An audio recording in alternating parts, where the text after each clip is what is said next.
Welcome to Ron's Dining Room. I'm glad you can join me. I'm trying to get this set up here. Hope everybody's doing great. It is Sunday night. I just wanted to hop on because I talked earlier today about the fact that I was being prepared and maybe preparing you for a real smash down in the price of silver and gold. Hey, if you can see me and hear me, I don't have my normal setup here, but if you can, somebody can give me a 5x5 to know that I'm not talking to the nothingness, I sure would appreciate it. Hello, Coin Shop Chris. Hello, Jake. Sorry I have to look like that, to look through the bottom of my glasses to read this. Okay, thank you, Jake. So we got a 5x5. So yes, I was relieved. Well, first, let me tell you, I took my daughters to Six Flags here in St. Louis. It's the last day of the year it's open. It was raining. It was 40 degrees. We rode roller coasters and got soaking wet. I've never been so cold in my life. But when I, with my shaking, trembling hands, was able to pull up the Kitco gold and silver price, I was relieved that we didn't have a major smash down tonight in the price of gold and silver. Now, the night is young. Who knows what we're going to get tomorrow? But I just wanted to hop on here for a few minutes and talk to you guys, say hello, happy Sunday. It is Halloween week. You can see Susie decorates the house like crazy.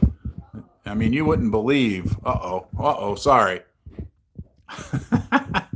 Here, let me put you back there. There we go. Anyway, yeah, we have a Christmas tree that gets decorated for every season. So now it's decorated, as you can see, for Halloween. But I want to talk about the debt issue also that we have going on right now. Yes, we're relieved short term.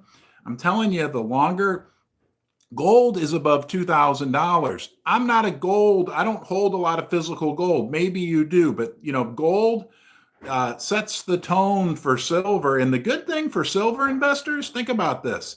We didn't enjoy the rapid increase in price that we saw in the gold. I mean, silver's got some catching up to do, guys. Okay. For those of us who maybe are a little more concentrated on physical silver, and if you own mining stocks, the mining stocks have yet to react to $2,000 gold. So who knows what the coming months and quarters could bring.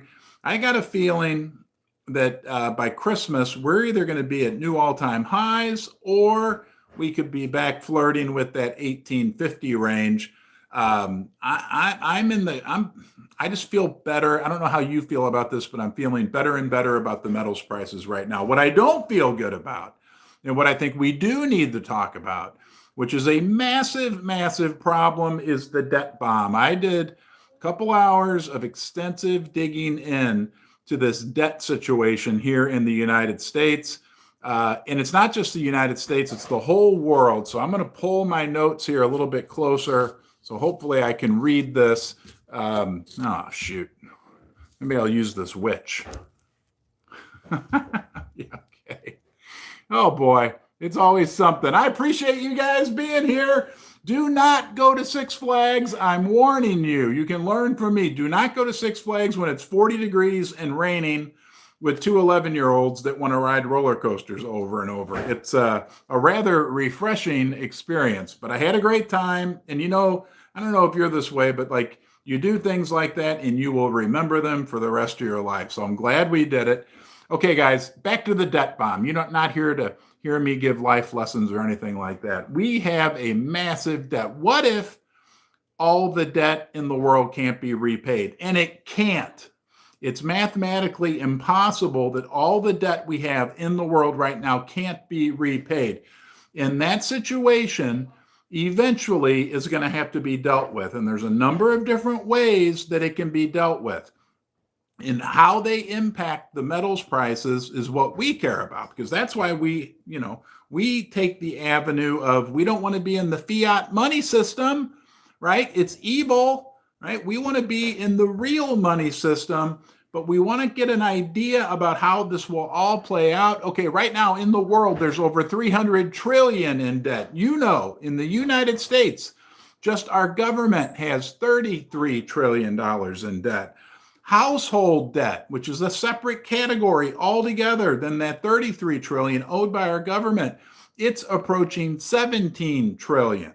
That's like mortgage debt, car debt, credit card debt, everything whopped together. $50 trillion. Now, I have a loyal subscriber who repeatedly reminds me, do you know how much a trillion is? Okay, a trillion is a million times a million. Okay, that's a big number, right? Think of $1 million and then multiply that a million times. That's a trillion. And when you combine our government debt and all the household debt just in the United States, that comes to $50 trillion. We don't even have that much money. The whole system, when it comes to actual money that the Fed has out there, even though it's crazy money printing, there's only about 22 trillion is what I could figure out. They could even pay off all that. So how did all that happen? Where did all this debt come from? It's because of the fiat fractional reserve banking system, right? Every time you put $1,000 in the bank, they can loan out 900 of it, and then that guy puts it in the bank, and they can always loan out 90% of what they get, and it goes on and on. It's like a big Ponzi scheme, and it's grown so huge, so crazy, that now we're at a point where it just doesn't make any financial sense whatsoever, okay? The fractional reserve banking system, sure, it works well when there's a lot of discipline applied to it, but when you have all this money printing, and then that gets fed into this fractional reserve money system. Again, if I gave you $1,000 right now and you took it to your bank tomorrow, your bank only has to reserve back 10% of that. They can loan out 90% of it. And that person that gets that money will put it in their bank, that 900, and their bank can loan out 90% of it. That's another 810. Then whoever gets that money can put it in their bank and they can loan out another 90% of it. That's another 720. It goes on and on and on, okay? The other thing we had going on, things have changed. Things have changed. The other thing that we have going on right now is the switch from a zero interest rate environment to a higher interest rate environment. And rates aren't going lower anytime soon. Not in real terms, okay? Not in nominal terms. They can't go lower anytime soon. The world is getting to the point where they're done with the US Treasuries. You know, right now, and I don't want to get too complicated on you. I keep it simple in Ron's basement, but there's a thing called the reverse repo facility at the Federal Reserve. It's part of their smoke and mirrors, Wizard of Oz tricks. It's where a lot of money that was created during the health crisis of 2020 got parked. And at this point, the Fed is now encouraging the big banks to take that money out of it being held in the reverse repo by the Fed. We're talking, I think it was like trillions, a couple trillion. I don't know the details on that, but a lot of money has been pulled out from the Fed by the big banks. And what are they doing with it? The Fed is basically encouraged them to buy US Treasuries because with short-term Treasuries at 5.5%, but that money is running out soon as well. Guys, it's coming to a head, and it's going to be coming to a head sooner than we know, okay? So without this low interest rate environment, right, people aren't able to keep borrowing money.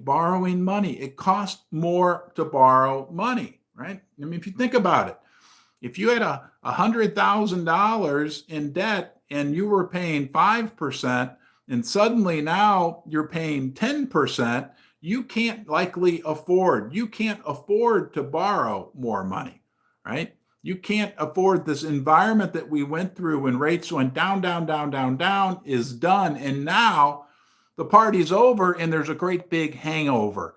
And it is a massive, massive debt pile. I heard Ray Dalio, he pointed out something so simple that like most of us don't think of. All that debt, somebody thinks they're going to get paid back on all of it, every last penny of it. And there's no way. Ray Dalio started Bridgewater Capital. Ray Dalio's a billionaire. You may or may not be a fan of many of his philosophies, but the guy knows how the system works. And he also says we are careening towards a major, major debt crisis. Okay, I hear Jeffrey Gundlach talk about it as well, right? That this is not, even Jerome Powell has said it, like, this is not sustainable. But it's not my problem. I'm just running the Federal Reserve, right? Let Janet Yellen worry about it. Now we have high rates and people can't afford the current debt they have, or even the prospect of loaning more or borrowing more money. That's why housing, sure, house prices haven't crashed, but the volume of houses trading hands, the number of houses trading hands, it's crashed. I talked to my realtor friends, big realtors here in St. Louis, and they say it's crashed, okay? Not the prices, but the number of houses trading hands has absolutely crashed. It's not unlike when I talk to executives at big international logistics and shipping companies. They tell me volumes have crashed. Wow, thank you. C. Flock whoa, man. What? That's crazy. Thank you for that super generous super chat. Whoa, wow. You made my night. I just wanted to hop on here for a few minutes. Thank you. Man, I really appreciate that. It goes a long way, right? Help me pay off this bill I have from bringing the girls to Six Flags tonight. Thank you. Man, I'm overwhelmed, okay? But the volume has crashed. The volumes in shipping, that's kind of a different story. But think about real estate. And I want you to think about debt, right? People can't afford to take out the debt. The house in your neighborhood that cost $300,000 just, 3 years ago, now costs $500,000. Thank you for that super chat, Rob. Man, wow, that is awesome. Thank you. You guys are blowing me away tonight. So the house costs more, but the debt, the prospect of borrowing, instead of borrowing $300 at 3%, right, which is what you would have had to do 3 years ago, now you got to borrow $500,000 at 8%. It makes the payment per month like 3 or 4 times higher for the same house, for the same piece of dirt with the same pile of rocks and sticks on top of it with some shingles on top. That's why, and I won't go down this rabbit hole too deep, but that's why Americans can't afford housing. And think about this. I read this stat to you the other night. I wish I had it in front of me, that like 3 years ago, the average American needed to make about $65,000 a year to afford the average house. Now it's gone up by like 90%. Now it's like $100,000 a year a person has to have to afford just a basic average house. It's not good, but that shows us, right, that this whole system we had, remember, the consumer drives the U.S. economy, was all based on debt, and the debt pile has grown so big. And the fractional reserve banking system now, is starting to contract. So it's here's a couple ways that they can get out of it. They can inflate it away, which is probably what they'll do, right? The Fed is going to say, oh, we want to fight inflation. We got to fight inflation, blah, blah, blah. It's going to be real interesting to see what kind of delicate wording Jerome uses this week when he describes what he's seeing going on in the economy, because the reality is he needs inflation. The system, that's really the only viable option for people to get out. Thank you for that super chat, Sean. Man, you guys are blowing me away tonight. Thank you so much. I just wanted to hop on here and say hello and share this debt stuff. Man, you very nice. Greatest people, okay? You guys are awesome. Thank you to our sponsor, Pimbex, right? Online bullion dealer, Pimbex. They help out. They make this possible as well. That's where I buy my silver. Best prices around and trustworthy. And of course, First Mining Gold as well. Thank you guys. And thank all of you for your support tonight. But let's get back to this. They could try to fix the system with some hard medicine. Not going to happen. When's the last time you heard anybody? And it's like they're asleep. Like nobody wants, they don't want to talk about, our politicians, about the reality of the fiscal and monetary system here in the country. Okay? It just doesn't happen. The other way that it could be fixed, the other way, okay, there's a long shot. There's a long shot. And that would be if we had a massive productivity boom in this country. Some new technology that came about that allowed productivity to increase on such a crazy level that we were able to get our way out of these problems. That's likely not going to happen, right? People might say, oh, AI, yeah, that'll be the big thing that'll save everybody. I don't know. I don't think so. I mean, I like AI. I've told you guys, check out ChatGPT. I'm telling you, it's worth checking out. It's nothing to be afraid of, but I don't think that it's going to usher in a new era of productivity. People say it's going to take people's jobs. Yeah, I think that remains to be seen. They also say that with the AI boom, hopefully you guys can hear me. I think somebody's trying to call me on the phone. Sorry.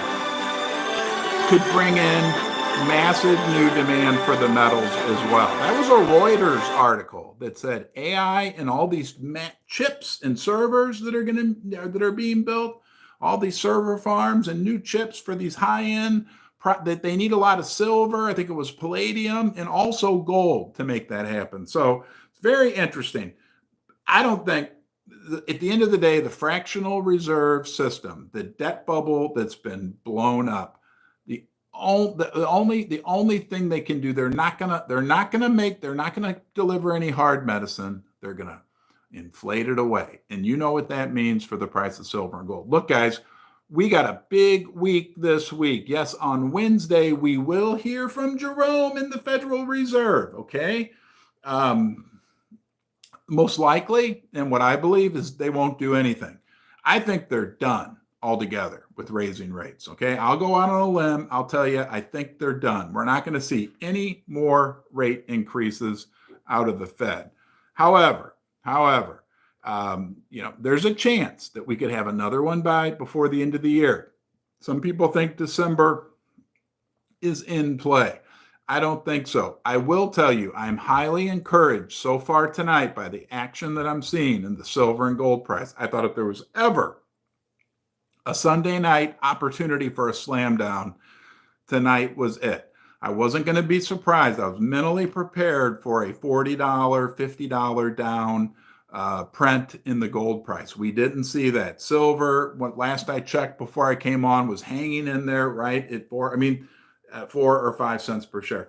I don't know about you, but I still, when I look at silver, when I hold the silver that I own in my hand, I know that it's real money. Some people like to call it God's money. Some people say, oh yeah, it's the money that's been used for thousands of years. The word silver in many languages, or the word for money in many languages, is the same word for silver. Go figure, right? It's been around for a long time. I believe it'll be around for many years to come.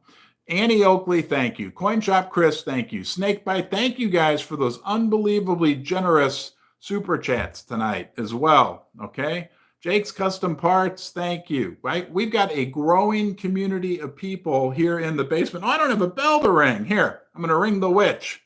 Nope, that doesn't work. We got 100 thumbs up. Thank you, guys. But we've got a growing family, and the word just popped up on the screen, of people here in the basement that love to talk about the gold. And a lot of you guys have made friends with each other. I think that's probably the most rewarding thing that I've seen happen, or the thing that touches me the most since I've started, Ron's basement. It's not my basement. It's your basement. And every once in a while, I'm in the dining room as well. But thank you guys for all your support. Thank you for the super generous super chats tonight. But most important, thank you for being here, giving me your time, right? Helping out with each other in the community. We got a lot of fun things coming up in the future.